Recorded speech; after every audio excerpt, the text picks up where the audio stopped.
மீனராசிக்காரர்களுக்கெல்லாம் இந்த சனிப்பெயர்ச்சி என்ன தரப்போகிறது நல்லா புரிஞ்சுக்கணும். நான் ரொம்ப நாளாக சரி, சனி பகவான் உலகத்திலேயே மிகப்பெரிய வாய்ப்பு எப்போ தருவார்னா 10ஆம் இடத்தை பார்க்கும்போது தான் தருவார். 10ஆம் இடம் என்பது என்ன அப்படின்னு பார்த்தீங்கன்னா, கற்றோருக்கு செல்லும் இடமெல்லாம் சிறப்புங்கிற மாதிரி நீங்கள் வந்தால் மாஸ், நீங்கள் நின்னா மாஸ். கட்டியாக இருப்பாங்க, தன்னலம் பார்க்காம அடுத்தவங்களுக்கு உதவி செய்யக்கூடியவங்களாம் மீனராசிக்காரங்க இருப்பாங்க. எந்த ஒரு பிரச்சனையும் ஈஸியாக ஹேண்டில் பண்ண தெரிஞ்சவங்களாம் பார்த்திங்கன்னா இந்த மீனராசிக்காரங்க இருப்பாங்க.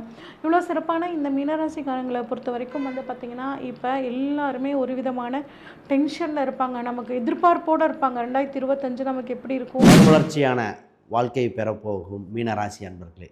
ஏன் மறுமலர்ச்சி அப்படின்னு சொல்ல வரேன்னா, உங்கள் ராசியில் சனி பகவான் பயிற்சி அடைய போகிறார். அவர் கொடுக்கும் யோகம். பொதுவாக மீனராசி அப்படின்னு சொன்னாலே புதுமையை எதிர்பார்க்கும் ராசி, புரட்சியான ராசி, எல்லாத்தையும் மாற்று சிந்தனையுடைய ராசிங்க. ஒரு விஷயத்தை இப்படி அப்ரோச் பண்ணுறத விட வேற ஒரு ஆங்கிள் திங்க் பண்ணி புதுசாக ஒரு தத்துவம் மாதிரி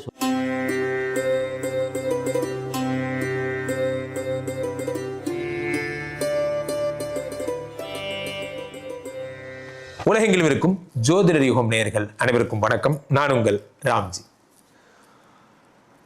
மீனராசிக்காரர்களுக்கெல்லாம் இந்த சனிப்பெயர்ச்சி என்ன தரப்போகிறது நல்லா புரிஞ்சுக்கணும். நான் ரொம்ப நாளாக சொல்லிட்டு இருக்கேன், மீனராசிக்காரர்கள் they need to be feel happy. நமக்கு ராசியிலே வருகிறாரே சனி ஜென்ம சனியாக வருகிறாரே, அதை பற்றிலாம் நீங்கள் ஒன்றும் கவலைப்பட வேண்டாம். ஏன்னா சனி பகவான் குருவுடைய வீட்டுக்கு வருகிறார். நிறைய பேர் ஜோதிடத்துடைய அடிப்படை சாஸ்திரத்தை புரிஞ்சிங்க. குருவுடைய வீட்டிற்கு சனி வரும்பொழுது அவர் கிளியர் ஆகி வருகிறார். குருவுடைய வீட்டில் வரும்பொழுது அவருடைய தோஷங்கள் எல்லாம் நிவர்த்தியாகப்படுகிறது.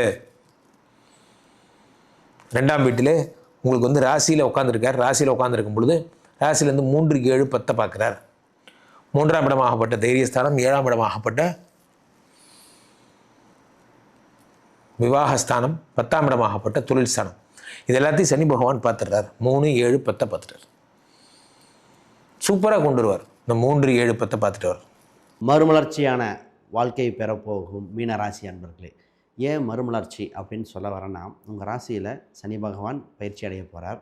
அவர் கொடுக்கும் யோக பலன்கள்.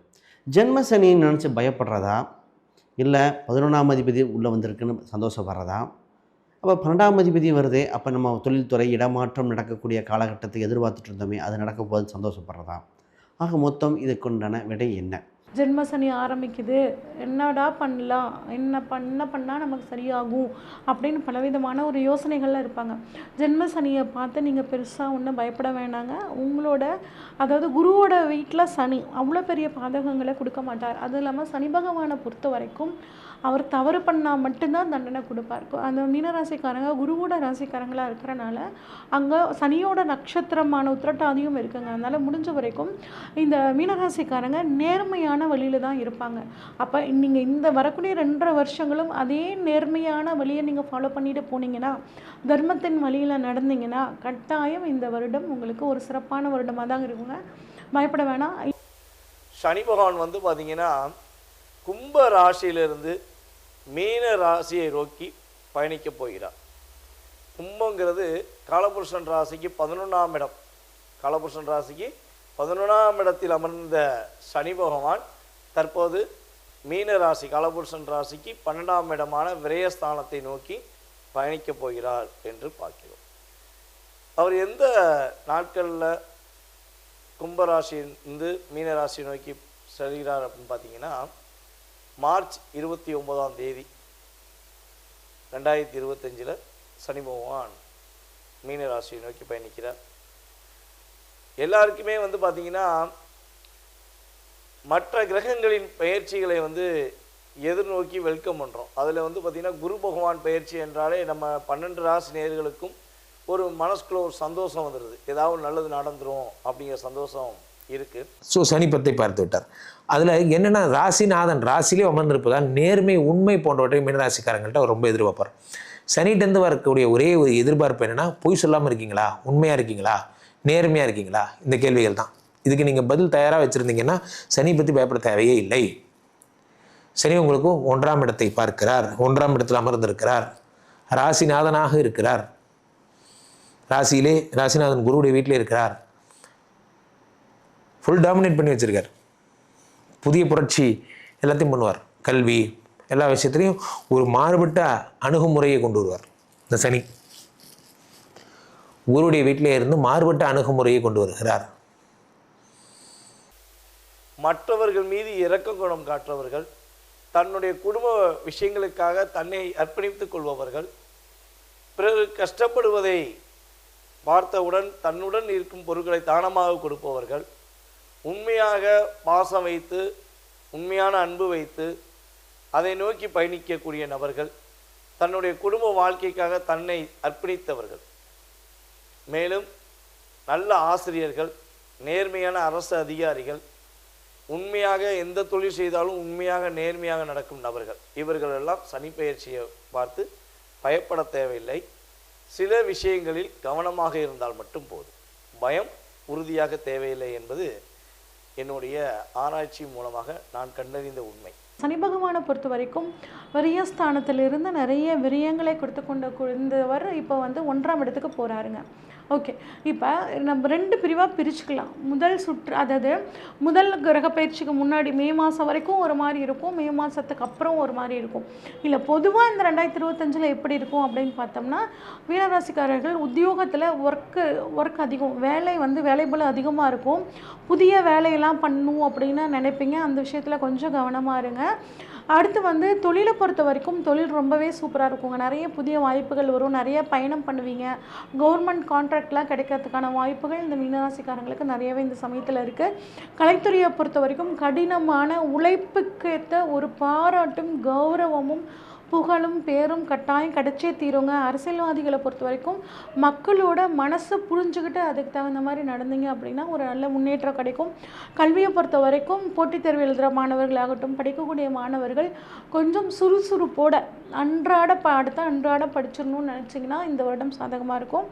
ஆரோக்கியம் வந்து பார்த்திங்கன்னா கொஞ்சம் ஏற்ற இறக்கமாக இருக்குங்க. உடல் ஆரோக்கியத்தை கொஞ்சம் கவனமாக பார்த்துக்கோங்க. பெண்களை பொறுத்த வரைக்கும் கொஞ்சம் அலைச்சல் அதிகமாக இருக்கும், வீட்லேயும் அதிக வேலை இருக்க மாதிரி இருக்கும், அதே மாதிரி ஆஃபீஸ்லேயும் கொஞ்சம் ஒர்க் டென்ஷன் அதிகமாக இருக்குங்க. அதெல்லாம் இருந்துட்டு போதுங்க. உங்கள் ஹெல்த்தை கவனமாக பார்த்துக்கோங்க. என்ன விஷயம் முக்கியமாக பார்க்கணும், பூர்வீக ரீதியான சொத்துக்கள் சிந்தனையாக தான் வரும். பூர்வீக சொத்து, உயில் சொத்து, ஹெல்த்தை பற்றி தான் சிந்தனை வந்துட்டு இருக்கும். ஹெல்த்து கொஞ்சம் பயமாக இருக்குது, சின்ன ஒரு கேஸ்ட்ரிக் ப்ராப்ளம் தான் ஹார்ட்டாக இருக்குமா. அப்போ பூர்வீக ரீதியான சொத்துக்கள் சம்மந்தப்பட்ட பேச்சுவார்த்தைகள் வளர்ச்சி உண்டு. வம்பு வழக்குகள் கேஸ் நடந்துட்டு இருக்கிறவங்களுக்கு தீர்வு காண வாய்ப்பு உண்டு. காம்ப்ரமைஸாக போய்க்கு பெற்றது. ஜெயிக்கணும்னா வாய்தா வாங்கிட்டே இழுத்துட்ருக்கணும், உடனே முடிக்கணும்னா இப்படி தான் பண்ணி ஆகணும். இப்போ ஹெல்த் வைஸ் அது குறிப்பாக கண் சம்மந்தப்பட்டது, பல் சம்மந்தப்பட்டது, இதயம், லங்ஸ் சம்மந்தப்பட்டது, இதெல்லாம் கொஞ்சம் கவனிக்க வேண்டிய காலகட்டம். என்ன சார் எல்லாமே ப்ளஸ்ஸாக சொல்லிட்டு வந்தேன். ஏன்னா ஹெல்த் வைஸ் அப்படி தாங்க. சனி வரும் பொழுது அனுபவத்தை கொடுப்பார், உடல்நிலையை சரிபடுத்த போகிறார். அப்போ ஆல்ரெடி ரொம்ப நாளாக பிரச்சனை இருக்கும், அதெல்லாம் சரி பண்ணாமல் தள்ளிகிட்டே வந்திருப்பீங்க. இப்போ தான் நடக்க போகுது.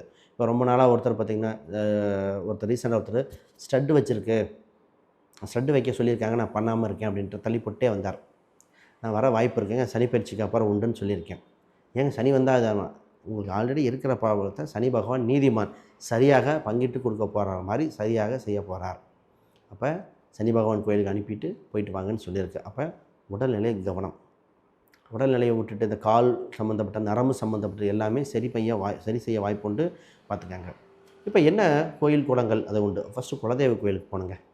குலதெய்வ கோயில் தான் அணைக்கிறது. சனி பயிற்சி இருந்தாலும் குலதெய்வ கோயில், அதில் இருக்கிற காவல் தெய்வ கோயிலில் சென்று வழிபாடு செய்யுங்க. முதல் உங்களுக்கு வெற்றி. குலதெய்வங்களுக்கு செய்ய வேண்டியதை தவற விட்டால் செஞ்சுருங்க. அடுத்து தான் நீங்கள் சனி பகவான் கோயிலுக்கு. இதில் குறிப்பாக சனி பகவான் வாரம் போக முடியாது. சனி பகவான் கோயிலுக்கு ஏதோ ஒரு ஸ்தலத்துக்கு போயிட்டு அதுக்கப்புறம் பெருமாள் வழிபாடு. அப்போ சனிக்கிழமை பெருமாள் கோயிலுக்கு சென்று வழிபாடு செய்ய. உங்கள் ராசியில் வலிமை கம்மியாக இருக்க போது புதன்தான். அப்போ அது உங்களுக்கு தேவை. இப்போ சனிக்கிழமை பெருமாள் வழிபாடு, ஆஞ்சநேயர் வழிபாடெல்லாம் செய்ய சூப்பராக டெவலப் ஆயிடுவீங்க. பொதுவாக உங்களுக்கு சஜஷன் ஸ்ரீராம ஜெயம் மாதிரி எழுதுங்க, ஸ்ரீராம ஜெயம் எழுதுங்கன்னு. இதில் முருகர் சம்மந்தப்பட்ட கோயில் ஒன்று இருக்குது. அது நீர் உள்ள முருகர் ஸ்தலம். திருப்பரங்குன்றமாக இருக்கலாம், குக்கே சுப்பிரமணியம் இந்த மாதிரி, திருச்செந்தூர் இல்லை குக்கே சுப்பிரமணியம், இந்த மாதிரி நீர் உள்ள முருகர் ஸ்தலத்துக்கு சென்று வரும்போது அடுத்த படிநிலைக்கு டெவலப் ஆக வாய்ப்பு உண்டு. இதெல்லாம் கொஞ்சம் கவனமாக பார்க்க வேண்டியது. மீனராசிக்காரர்களுக்கெல்லாம் சொல்கிறேன், உங்கள் ராசியில் சனி பகவான் வரும் பொழுது உங்களை ஜாலி பண்ணுறதுக்காக அவர் வரல. ஜாலி பண்ணுறதுக்காக வந்து தான் நினச்சிங்கன்னா காலி ஆகிடுவீங்க. அவர் உங்களை டியூன் பண்ண வந்திருக்கார். அவர் நல்ல வைத்தியர், அவர் சொல்கிறத கேளுங்க. ஸோ ராசியிலே சனி வந்து விட்டாரே, ஜென்ம சனியாக என்னை என்னென்ன செய்வார், அவதூறுகளை உண்டாக்குவாரா? இது வரைக்கும் பண்ணாதே இனிமேல் பண்ண போகிறார்? இல்லை. இது வரைக்கும் வராத இனிமேல் வரப்போகுது? இல்லை. இது வரைக்கும் பார்க்காத நீங்கள் பார்க்க போகிறீங்க? இல்லை. அப்போ தொடர்ந்து என்ன பண்ணல ஈடுபடுங்களோ அதே பண்ணல தொடர்ந்து செய்யுங்க. உடம்பை டல் பண்ணுவார் சார், இல்லைன்னு சொல்லவே இல்லை. அதான் சேலஞ்சு.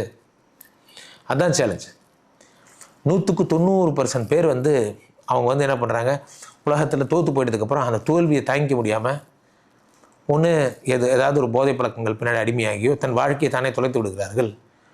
மிச்சம் இருக்கிற 10% பேர் தான் உலகத்தில் அதை பாசிட்டிவாக எடுத்துக்கிட்டு ஜெயிச்சு வர்றது. அந்த 10%ல் 5% பேர் தான் உலகறியப்படுவது, பெரிய ஃபேமஸ் ஆகிறது. அந்த 5%ல் 2% பேர் தான் இலக்கிய நோக்கி போகிறது. மீதி அத்தனை பேரும் அப்போ உலகத்தில் டோட்டலாக 2% பேர் தான் ஜெயிக்கிறாங்களா? ஆமாம், அதுக்கு அதிகம் அது. ஏன்னா அவன் அதை எதையுமே கண்டுக்கல, அதனால அவன் ஜெயிக்கிறான். நீங்கள் முதல்ல எதையும் கண்டுக்காமல் இருங்க, ஆட்டோமேட்டிக்காக நீங்கள் ஜெயிக்க ஆரம்பிச்சிருவீங்க. உங்களுக்கு பார்த்திங்கன்னா 3ஆம் நம்பர் ரொம்ப நல்லாயிருக்கும். அதுக்கப்புறம் 2ஆம் நம்பர் இதெல்லாம் பண்ணி பாருங்கள், சூப்பராக இருக்கும். 9 இதெல்லாம் சில காலங்கள் உங்களுக்கு வளர்ச்சியை கொடுக்க வல்லது. இதுதான் உங்களுக்கு ரொம்ப இதாக இருக்கும். ஆக மொத்தம் எப்படி இருந்தாலும் தைரியமாக ப்ராசஸ் பண்ணுங்கள். ஜென்மசனியாக இருந்தாலும் பார்ப்போம், அவரும் சனி பகவான் தானே, மெய்வருத்த கூலி தரும் அப்படிங்கிற மாதிரி என்னதான் இருந்தாலும் நல்ல வழி தான் வாய்ப்புண்டு. நல்ல விஷயந்தான் அதிகமாக இருக்குது. லாபஸ்தானாதிபதி அப்பப்போ உணவு தானம், அன்னதானத்துக்கு யாருக்கோ கொடுத்துக்கங்க. இது மட்டும் பண்ணிட்டு வந்தால் உறுதியாக வெற்றி உங்கள் பக்கம்.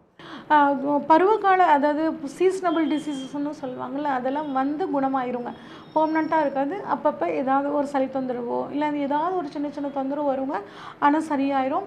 அதே இடத்துல ராகு 12ல் இருக்காருங்க, அதனால் உங்கள் செல்வாக்கு உயருங்க. நிறைய செலவு ஆகும். அதை நீங்கள் சுபவிரய செலவாக நீங்கள் மாற்றிக்கக்கூடிய அமைப்பை குரு பகவான் கொடுப்பாருங்க. எப்படி சுபவிரயமாக மாற்றிக்கலாம்? உங்கள் குழந்தைகளுக்கு, அதாவது மீனராசிக்காரங்களோட பிள்ளைகள் வளர்ந்த குழந்தைகளாக இருந்தாங்கன்னா அவங்களோட எதிர்காலத்துக்காக திட்டமிடுவீங்க. அவங்களுக்கு கல்யாணம் பண்ணுறதுக்கான சுப செலவுகள், அவங்க படிப்புக்கான செலவுகள், இந்த மாதிரியான சுப செலவுகளை நீங்கள் நிறையா பண்ணுவீங்க. கேது பகவானை பொறுத்த வரைக்கும் 6ஆம் இடத்துக்கு வர்றாருங்க. நீண்ட நாள் கடன் இப்போ தீரும், ஆனால் புதுசாக இப்போ எதுவும் பெரிய கடன் வாங்க வேணாங்க. நிறைய ஆக்கப்பூர்வமான விஷயங்களில் ஜெயிக்கக்கூடிய தன்மையை உங்களுக்கு 6ஆம் இடத்துல இருக்க கேது தருவாருங்க. தெய்வ வழிபாட்டுக்கு முக்கியத்துவம் கொடுங்க. எந்த ஒரு காரியத்தையும் ஒரு தெய்வ வழிகாட்டுதலோடு நீங்கள் பண்ணும்போது அது ரொம்பவே சக்ஸஸ் ஆகும். உத்தியோகத்தில் பலு இருந்தாலும் அதன் மூலியமாகவும் ஒரு நன்மை கிடைக்குங்க. உத்தியோகம் இன்னும் உங்களுக்கு சிறப்பாக இருக்கணும் அப்படின்னா விநாயகர் வழிபாடு உங்களுக்கு மிகச்சிறந்த யோகத்தை கொடுக்குங்க. அது மட்டும் இல்லாமல் சனிக்கிழமைகள் ஆஞ்சநேயர் வழிபாடு, மாற்றுத்திறனாளிகளுக்கு உங்களால் முடிஞ்ச உதவி, குறிப்பாக மழை காலம் குளிர்காலம் அடுத்து வரப்போகுதுங்க, கம்பளி தானம் பண்ணுறது, அவங்களுக்கு வாக்கிங் ஸ்டிக் வாங்கி தரது, இந்த மாதிரிலாம் பண்ணிங்க அப்படின்னா இந்த வருடம் உங்களுக்கு ஒரு மிகச்சிறந்த வருடமாக இருக்கும். நீங்கள் கவனமாக இருக்க வேண்டிய விஷயங்கள் என்ன பார்த்தீங்கன்னா, உணவு பழக்க வழக்கங்கள் விஷயங்கள் ரொம்ப ரொம்ப கவனம் செலுத்துங்க. அசால்ட்டாக தேவையில்லாத உணவு, பாஸ்போர்ட்டு, அந்த புட்டு இந்த புட்டுன்னு தேவையில்லாமல் ரோட்டில் இருக்க கடையில் உள்ள அல்லது கடைகளில் உள்ள தேவையில்லாத பொருட்களை சாப்பிடுவதை நிறுத்திவிட்டு உங்களுடைய வீட்டில் நீங்கள் செஞ்சு சாப்பிட்டு அல்லது அவங்களுடைய பேரண்ட்ஸ் செஞ்சு சாப்பிட்றத நீங்கள் சாப்பிட்டீங்கன்னா கட்டாயம் உடல் ஆரோக்கியத்தில் பிரச்சனை வராது. எந்த ஒரு விஷயம் முடிவெடுப்பதாக இருந்தாலும் 1 முறைக்கு 2 முறை யோசித்து நிதானம் முடிவெடுப்பது ரொம்ப ரொம்ப நல்லது. அதுக்கு அடுத்தபடியாக பார்த்திங்கன்னா உங்களுடைய ராசியில் உத்திரட்டாதி நட்சத்திரம் 1ஆம் பாதம், 2ஆம் பாதம், 3ஆம் பாதம், 4ஆம் பாதம் இருக்கிறது. ஸோ இந்த 4 பாதம் கொண்ட உத்திரட்டாதி நட்சத்திரக்காரர்களுக்கு அப்பா வழி சொத்து மூலமாக லாபம் கிடைப்பதற்கான வாய்ப்புண்டு. பணப்புழக்கங்கள் நல்லா இருக்கும், நல்ல முன்னேற்றத்தை சந்திக்கும், வெற்றிகரமான சூழ்நிலையை கொடுப்பதற்கான வாய்ப்புகள் உண்டு. நம்மளுடைய உத்திரட்டாதி நட்சத்திரக்காரர்கள் கவனமாக இருக்க வேண்டிய விஷயம் என்னென்னா, அடுத்தவங்க குடும்ப விஷயத்தில் தலையிடக்கூடாது. அதே போல் பார்த்திங்கன்னா தேவையில்லாமல் ஜாமீன் கையெழுத்து போடுவதை முற்றிலும் தவிர்க்க வேண்டும். உடல் ஆரோக்கியம் சம்மந்தப்பட்ட விஷயங்கள், தோல் சம்மந்தப்பட்ட பிரச்சனைகள் சிறிது வருவதற்கான வாய்ப்பு உண்டு. ஸோ அந்த சம்மந்தப்பட்ட பிரச்சனை வந்தால் உடனே மருத்துவரை நாடி அதற்கான வழிபாடு முறைகளை பின்பற்றி மருத்துவம் சாப்பிட்டு வழிபாடு முறையை பின்பற்றுவதன் மூலமாக நல்ல மாற்றம் உண்டு. அதுக்கடுத்தபடியாக உத்திரட்டாதி நட்சத்திரத்துக்கு அப்புறம் ரேவதி நட்சத்திரம் இருக்கிறது. இந்த ரேவதி நட்சத்திரம் 1ஆம் பாதம், 2ஆம் பாதம், 3ஆம் பாதம், 4ஆம் பாதம், 4 பாதங்களுமே நம்மளுடைய மீன ராசியில் தான் இருக்கிறது. ஸோ இந்த 4 பாதம் கொண்ட புதன் பகவானின் நட்சத்திரமாக கொண்ட நம்மளுடைய மீன ராசிக்காரர்களுக்கு கிட்டத்தட்ட ஒரு 1.5 வருடமாக போராட்டம், கவலை, வருத்தம் மட்டும்தான் இருந்துச்சு. அந்த நிலை இனிமேல் மாறி உங்களுடைய பேச்சுக்கு மரியாதை இருக்கும், உங்களுடைய போராட்டத்துக்கு நல்ல முடிவு கிடைக்கும், நல்ல விதமான மாற்றங்கள் இருக்கும், உங்களுடைய தைரியம் அதிகரிக்கும், உங்களுடைய தன்னம்பிக்கை அதிகரிப்பதற்கான வாய்ப்புகள் உண்டு. உங்களுடைய புரிதலை ஏற்றுக்கொண்டு உங்களுடன் இருக்கும் நண்பர்கள், உங்களுடைய உறவினர்கள் உங்களுக்கு உதவி புரிய வாய்ப்புகள் உண்டு. அரசாங்க வேலை பணிபுரியும் நம்மளுடைய ரேவதி நட்சத்திரக்காரர்கள் உறுதியாக வேலை நிமித்தமான செயல்பாடுகள் ரொம்ப கவனம் செலுத்தணும். தேவையில்லாமல் யார்ட்டையும் வேலையை ஒப்படைச்சிட்டு போயிட்டு அசால்ட்டாக எழுதக்கூடாது. ஸோ அப்படி செய்யும்போது சின்ன சின்ன அழுத்தங்களும் கவலைகளையும் சந்திக்க வேண்டிய சூழ்நிலை ஏற்பட்டுரும். புதிய முயற்சிகள் செய்வதை மே மாதத்துக்கு மேலே செய்வது மூலமாக உங்களுடைய வாழ்க்கையில் நல்ல விதமான முன்னேற்றங்கள், நல்ல விதமான செயல்பாடுகள் ஏற்படும். இந்த சனி பயிற்சி காலங்களில் குருவாயூர் வழிபாடு செய்வது ரொம்ப மாற்றங்களை கொடுக்கும். அதுக்கடுத்தபடியாக வந்து பார்த்திங்கன்னா மதுரை மீனாட்சி அம்மனை வழிபாடு செய்வது மூலமாக வெற்றிகளும் சகல ஐஸ்வர்யங்களும் உங்களுக்கு கிடைப்பதற்கான வாய்ப்புகள் உண்டு. ஸோ சொன்ன வழிபாடு முறைகள், சொன்ன விஷயங்களை கரெக்டாக கடைபிடித்து நம்மளுடைய அன்பு மீன ராசிக்காரர்கள் அனைத்து விதமான விஷயங்களையும் வெற்றி பெற வாழ்த்துக்களையும் மற்றும் அடுத்த வீடியோ உங்களை சந்திக்கும் வரை அன்புடன் விடைபெறுவது உங்களுடைய டிஜே சுந்தரபாண்டி, சிவகாசியிலிருந்து. நன்றி, வணக்கம்.